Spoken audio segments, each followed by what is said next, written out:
Dear student, आज हम step response of parallel RC circuit पढ़ेंगे। पैरेलल तो इसलिए कहते हैं कि ये रेजिस्टर, इंडक्टर और कैपेसिटर पैरेलल में। आप स्टेप रिस्पांस इसलिए कहते हैं कि ये देखें, ये जो स्विच होती है जहाँ, तो भी अचानक सोर्स का लगना और निकलना, इसे स्टेप रिस्पांस कहते हैं। तो इसलिए इसको स्टेप रिस्पांस कहते हैं और इसको पैरेलल आरसी सर्किट कहते हैं।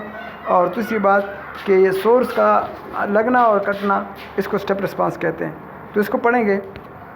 अब इस पर KCL अप्लाई करेंगे। इस सर्किट पर क्या अप्लाई करेंगे? KCL। अच्छा, KCL जब अप्लाई करोगे, क्योंकि करंट्स की सोर्सेज हैं, ये एक नोड तस्वर होगी ये सारी। अच्छा, तो इस नोड पर एक करंट इन हो रहा है और उस करंट का नाम IS है। सोर्स का करंट इन हो रहा है, ज़रा देख लें, ठीक है। और दूसरी बात कि सोर्स का करंट इन हो रहा है और बाकी तमाम जो तीन करंट्स हैं वो लीव कर रहे हैं। ये वाले तीनों करंट लीव कर रहे हैं।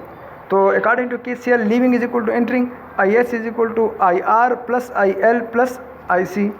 अब IR बराबर है V/R, वो तो ये लिख लिया आपने, ज़रा देख लें, V/R, ठीक है।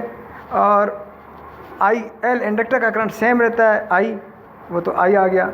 और कैपेसिटर का करंट है CdI/dt, वो भी लिख लिया। और सोर्स है IS। इसके बाद हमें ये पता है कि V जो बराबर है V, वो LdI/dt है, LdI/dt।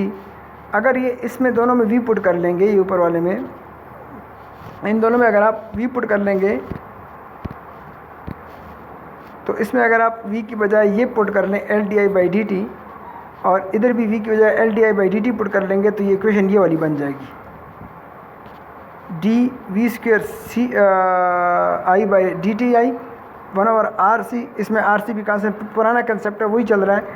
I को डिवाइडिंग और कटिंग हो गई है, LC पे डिवाइडिंग की है, तो इससे ये चीज़ आपको मिल गई है, ये वाली इक्वेशन आपको मिल गई है।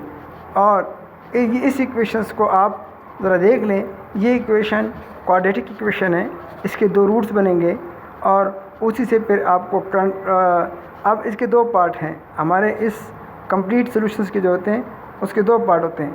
एक को कहते हैं I ट्रांजिएंट और एक को कहते हैं I सैचुरेटेड।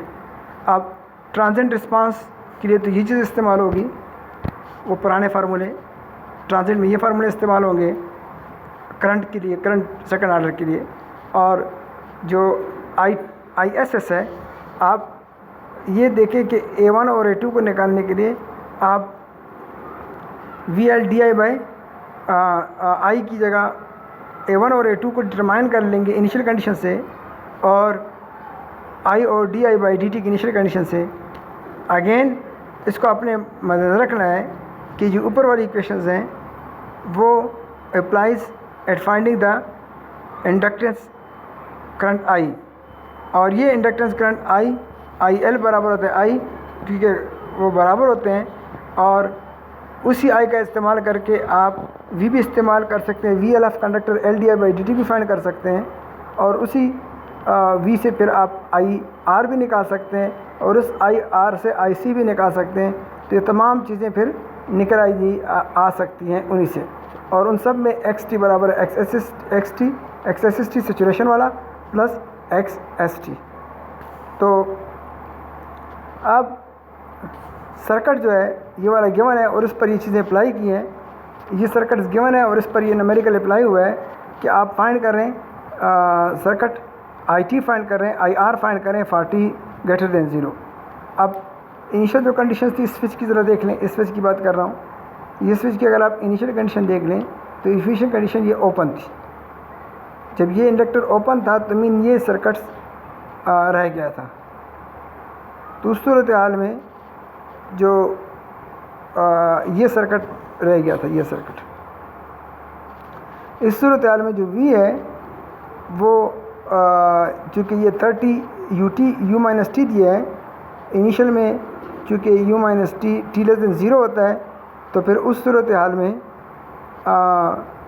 V0 ये V0 0 होता है, लेकिन जब t 0 से ग्रेटर होता है देन जो वोल्टेज होता है, तो फिर उस सूरत हाल में operator of t ∆0 to 0 the capacitor act likes an open circuit.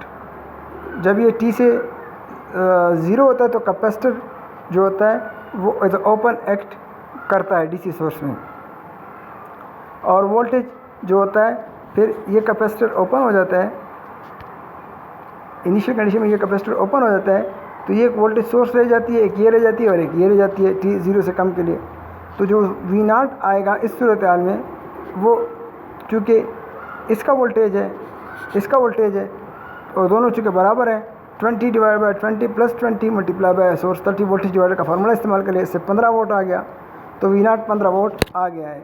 इस कैपेसिटर को ओपन कर लें तो ये सोर्स हो जाएगा और एक ये रजिस्टर हो जाएगा और एक ये रजिस्टर हो जाएगा।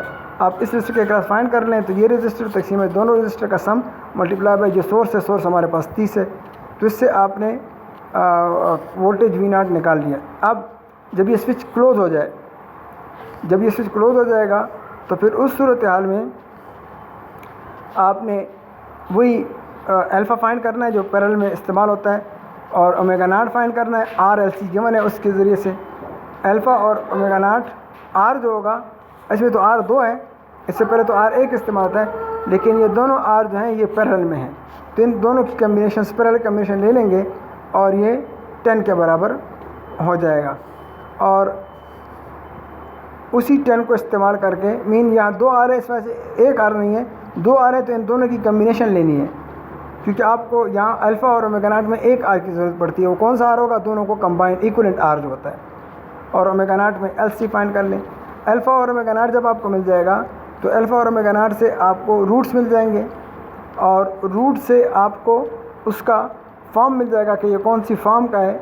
और इस एग्जांपल में ये अंडर डैम फॉर्म का है, तो अंडर डैम फॉर्म का फार्मूला, और अंडर डैम फॉर्म का अब IS जो है वो फाइनल वैल्यू है IT की, और जो इनिशियल कंडीशन A1 और AT इज इक्वल टू 0, जो I0 है वो 4 प्लस वो 4 के बराबर है, तो I0 is equal to 4, IS 4 के बराबर है। 4 is equal to 4 plus A1 plus A2, इससे A1 और A2 की वैल्यू निकल आती है, और उसके डेरिवेटिव से भी A1 और A2 प्रीवियस क्वेश्चन है। फिर उस A1 और A2 को आप IT में पुट कर लें तो आपको IT मिल जाएगा। जब आपको IT मिल गया है, उस IT को R पे डिवाइड कर लें, आपको IT मिल गया है, और उस IT को VT फाइंड कर लें LDI बाई DT से, तो जो VT फाइंड हो जाएगा, और उस VT को आप 20 पे डिवाइड कर लें, मीन R पे डिवाइड कर लें, तो आपको IR मिल जाएगा। तो ये सारा वो है क्वेश्चन है, ज़रा देख लें, कोई क्वेश्चन हो तो आप मेरे साथ कर लें। तो अब तक हमारा कोर्स मिड का ख़त्म हो गया है, असाइनमेंट के साथ हमारा मिड का कोर्स ख़त्म हो गया है, तो आप तैयारी कर लें। इंशाल्लाह बुध को हमारा पीर को हमारा पेपर